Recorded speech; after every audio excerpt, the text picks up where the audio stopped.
shahina nishweka n'urukiko rwatandika akashori social center kandi abebembezi okurwa mu districts mushanju hamwe n'abarukwebembera amatendekero bahayo enchwamu y'abantu abarukwebembera okubesigye abebembere batandikeho ekibine kisya. We don't follow those people, maybe we shall reform another new formation.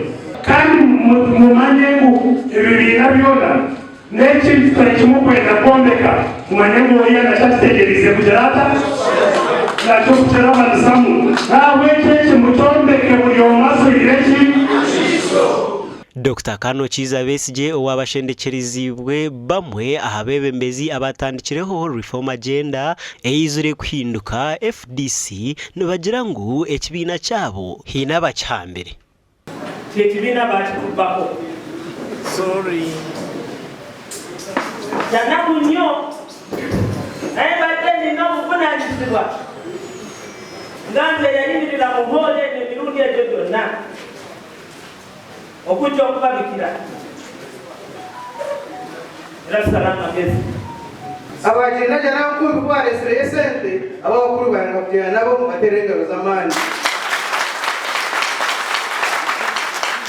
kandi sente za Museveni ningezo mufumu wazigana kugamba ibintu nubona ebiresere president Museveni yaremera icyo kubanza no buba atire mu buba bw'ijunonga kandi twe FDC we are built on a stand of defiance.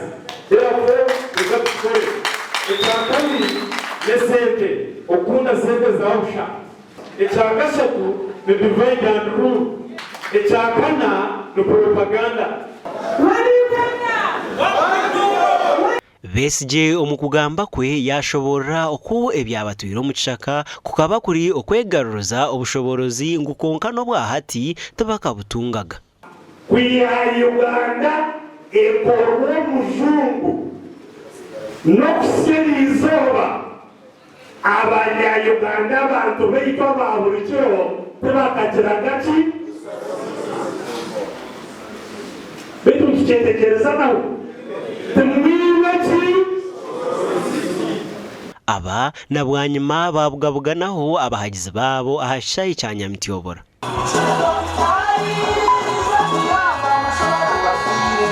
Hati mwachimanyire ngo naho yokufa natekaho ha tabani omutabani siwe nafajyali kasho mwijukuru we nafajyali mu rugaha bya mukama nakora ki buyoma ino gukora ki okweyamba funa akaciko rero bone kugamba ngo Besigye azekahe aha baroti opposition tibibina ebyariyo natabangura opposition niwe oteine chokulya oteine hokurara oteine masiko owari kwiba buri izoba obari kubinga no mwitaka lyawe no mukaju na buri hamwe omwana wawe atakashoma iwe takarwara ukabonaho kuragusa niwe opposition.